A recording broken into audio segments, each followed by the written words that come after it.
বাজে নতুন বিয়ের ফিলিংস কেউ করো না। জঘন্য জঘন্য, পালিয়ে যাও, ভেগে যাও, খেতে যাও, চলে যাও, প্লিজ বিয়েটা কেউ করো না, বিশেষ করে এরকম অনুষ্ঠান।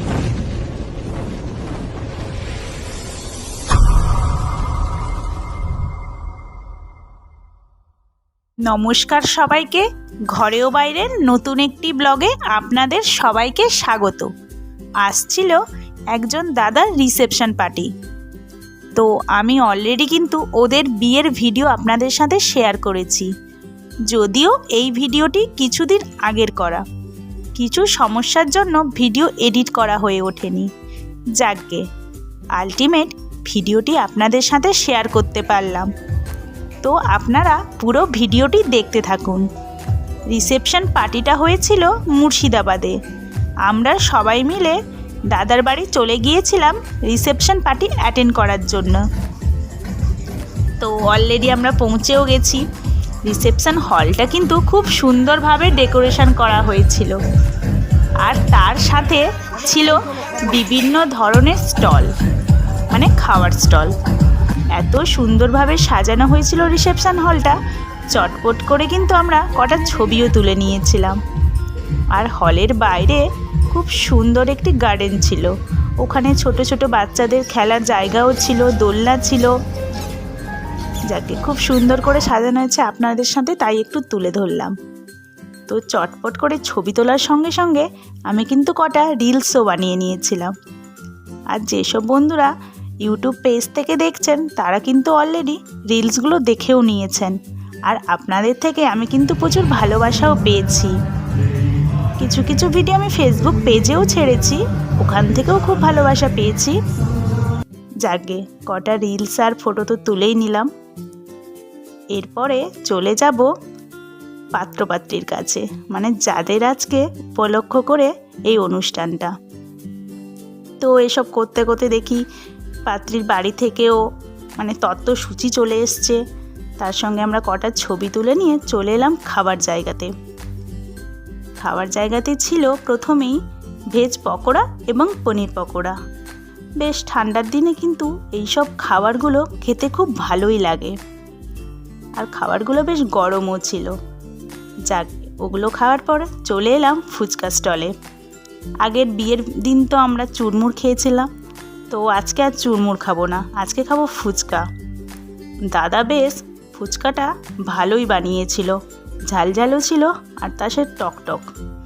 প্রত্যেকটা মেয়ের কিন্তু ফুচকার সঙ্গে একটা অনুভূতি জড়িয়ে থাকে, ফুচকা দেখলে কি আর ছাড়া যায়, তাই কটা খেয়েই নিলাম। আর ক্যামেরার ওপারে আমার বর দাঁড়িয়েছিল, তো ওকেও একটা খাইয়ে দিলাম। ও অতটা ফুচকা খেতে ভালো লাগে না, তবুও যাকে ফুচকা খেতে খেতে কটা গল্পও করলাম। তারপরে চললাম কফি খেতে। पीछे देखो पीछे पीछे तो देखो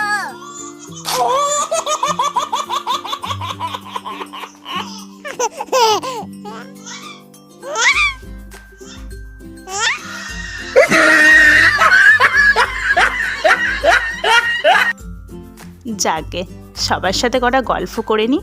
এরপরে চলে এলাম প্রসেনজিৎ দা ও প্রীতিদির কাছে, ওদের সঙ্গেও কটা ছবি তুলতে। তো দেখতেই পাচ্ছেন বাইরে কি সুন্দর আতশবাজি ফাটছে। জানেন বন্ধুরা, আজকে একটি খুব দুর্ঘটনা ঘটে গিয়েছে। যার রিসেপশন পার্টি ছিল, মানে প্রসেনজিৎ দা, ওর কাকার ছেলের মুখে আজ একটা তুবড়ি বাস্ট করে গেছে। কিভাবে বাস্ট করলো বলুন তো? তুবড়ি জ্বালানো হচ্ছিল, তো তুবড়িটা পুরোটা জ্বলেছিল না। বাচ্চাটি ভেবেছে পুরো তুবড়িটাই শেষ হয়ে গেছে, তো ও ওটা হাতের মধ্যে নিয়ে দেখছিল। দেখতে দেখতে ওর মুখে বাস্ট হয়ে গিয়েছে। যাকে কি আর করা যাবে, সবাই একটু ওর জন্য আপসেট হয়ে গেছিল। তো অনুষ্ঠানটাও তো কমপ্লিট করতে হবে, তার মাঝেই বাচ্চাটাকে আপাতত ফার্স্ট এড করে বাড়ি পাঠানো হয়েছে। তারপরে সবাই মিলে এখানেই রয়েছে কিছুজন, আর কিছুজন বাড়িও চলে গিয়েছিল। তো সব কিছুর মধ্যে খাওয়া দাওয়া করতে চলে এলাম। তো খাওয়ার দাওয়ারগুলো খুব ভালোও হয়েছিল, আপনারা দেখতেই পাবেন। এখানে বাফেট সিস্টেম হয়েছিল। আর প্রথমেই আমরা চলে গিয়েছিলাম, ফার্স্ট ছিল একটি ফিশ কাটলেট, এখানেই দেখতে পাচ্ছেন।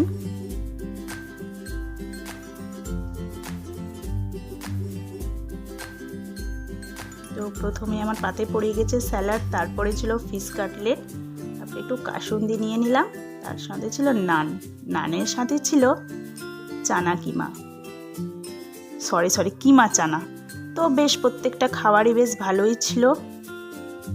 কিমা চানা দিয়ে কিন্তু নান খেতে বেশ ভালোই লাগে। আর এরপরে নিয়ে নিয়েছিলাম চিকেন বিরিয়ানি, আর সাথে ছিলাম মাটন কষা। সাদা ভাতও রয়েছিল, কিন্তু বিরিয়ানি যেহেতু ছিল সাদা ভাতটা আর নেওয়া হয়নি, তো মাটন দিয়ে বিরিয়ানিটা বেশ ভালোই লাগছিল। তো আর আমার পাতে দেখতেই পাচ্ছেন পড়ে গিয়েছে নাল্লি পিস। উফ, আমার তো চরম লাগে খেতে। আপনাদের কেমন লাগে কমেন্ট করে কিন্তু জানাবেন। আর মাটনগুলো কিন্তু সবটা জুসিও ছিল। মাটন খেতে কার না ভালো লাগে, আমার তো ভীষণ প্রিয়। আর শেষ পাতে ছিল চাটনি, মিষ্টি, পাঁপড় আর আইসক্রিম।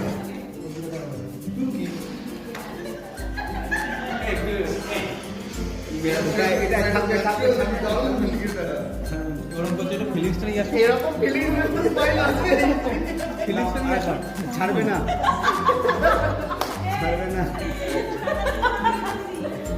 নাগিনের মতো জিভ বার করো। দেখতেই পাচ্ছেন এখানে খুব সুন্দরভাবে কাপেল ফটোশ্যুট চলছে। তার মধ্যে বন্ধুদের খিল্লি তো রয়েইছে। তো কিছু ক্যামেরাবন্দি করে রাখার জন্য ছবি মুভমেন্টগুলো আমরা নিয়েছিলাম, বেশ ভালো লাগছিল।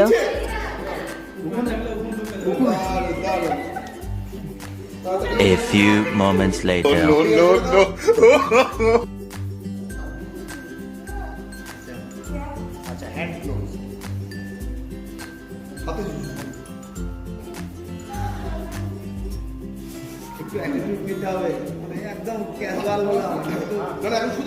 সত্যি এই দিনগুলোতে কিন্তু নিজেদেরকে সেলিব্রিটি লাগে।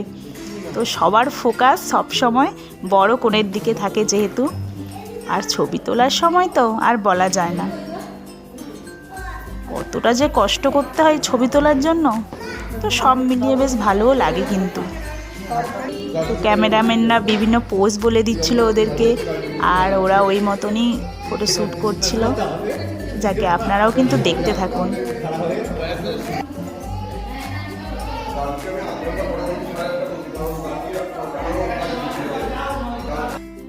প্রসেনজিৎ দা এখানে ক্লান্ত হয়ে গেছে ছবি তুলতে। প্রসেনজিৎ দা কি বলবো, পিটি দিয়েও ক্লান্ত হয়ে পড়েছিল। ওরা আলটিমেট ক্যামেরাম্যানদেরকে বলছিল যে দাদা হয়েছে, কারণ ওদেরও তো খিদে পাচ্ছিল আর সন্ধ্যে থেকে দাঁড়িয়ে আছে।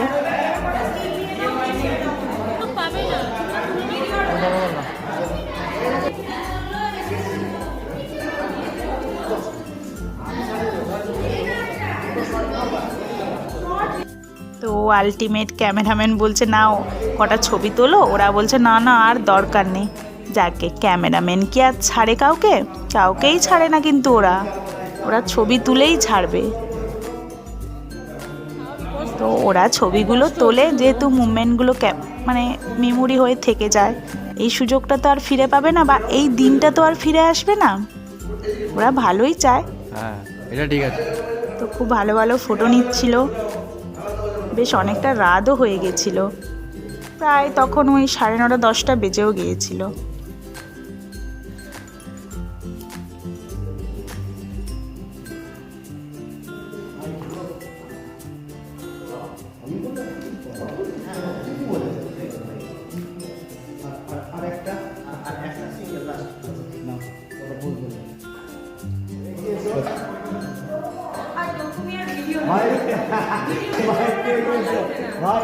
ভাই একটা স্টেপে গিয়েছো। হ্যাঁ, এবার না ক্লোজ হও, আলো ধরো।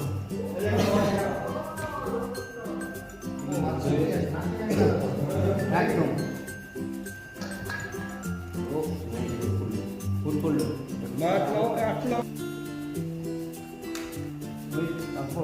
ঠিক আছে, সুন্দর।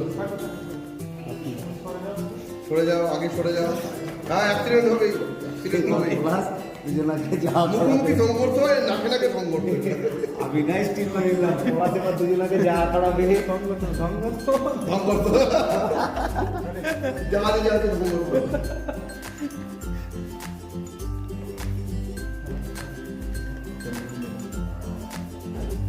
ও ওয়াও সো বিউটিফুল। আমি নেবো এইটাই আমি নিচো নিচো নিচো নিচো নিচো নিচো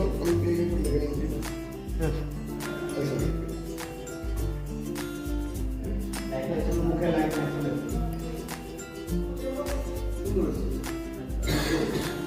এই এই ঠিক করে ঘুরে যাচ্ছে এইদিকে রাখলাম মেয়েটাকে মুখ ঘোরা টাকা করতে রেডি মুখ ঘুরবে না ডান রেডি চলো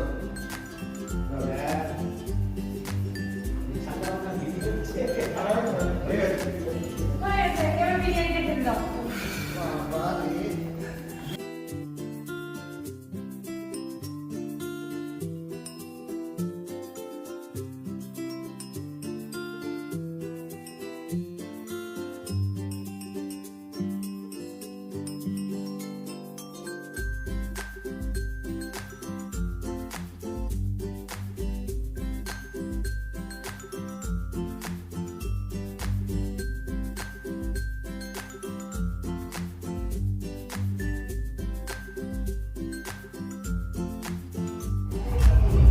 করবো না মাঠের কথাবার্তা এর কথা কেউ শুনবে না, এ যেটা বলে তার ডুপ্লিকেট কথাটা ঠিক তার মনের মধ্যে থাকে। এই জন্য যদি পজিটিভ বলে ভেবে না ওটা নেগেটিভ, আর যদি নেগেটিভ বলে তাহলে ওটা positive। প্রতিদিন বাড়িতে বিয়ে করে ভীষণ আনন্দে আছে। আনন্দে আছে। আর তুমি? আমিও আনন্দেই আছি। আজকে নাচতে হবে কিন্তু, নাচবে তো? হ্যাঁ, নাচবো।